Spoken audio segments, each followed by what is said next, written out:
Around the state, KHQA's Brooke spoke to our local soldiers getting ready to deploy this afternoon. She joins us live outside of our studios with a look at what they face. Brooke? They are going to be facing hazardous conditions as we're seeing right now.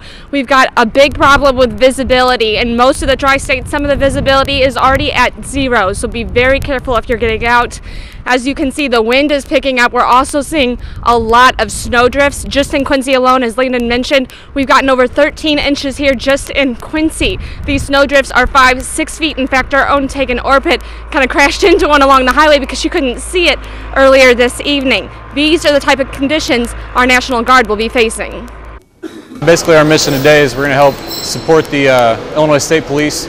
We'll be out doing roving patrols to check for stranded motorists. Within hours of getting the call for help, 4 of Quincy's National Guard soldiers began their route to Jacksonville and Springfield, Illinois, along Interstate 72. We'll have water, some food supplies, some medical first aid stuff just in case it's needed. We'll be traveling up and down the roads just to help out and support. Sergeant Tuttle says they'll make multiple rounds, helping in emergency situations only.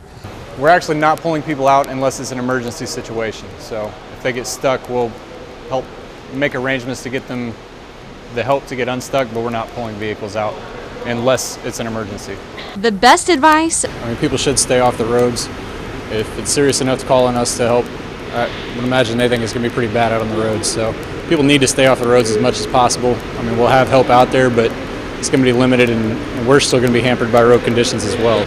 It's going to be hazardous for everybody involved. Now, Sergeant Tuttle says they will be on the roads until they are called back and no longer needed. Again, very treacherous roads. Stay inside if you can. This is not something you want to get into if you can help it. And we have much more information for you in our Winter Storm 2011 coverage. But first, here's information on road closings.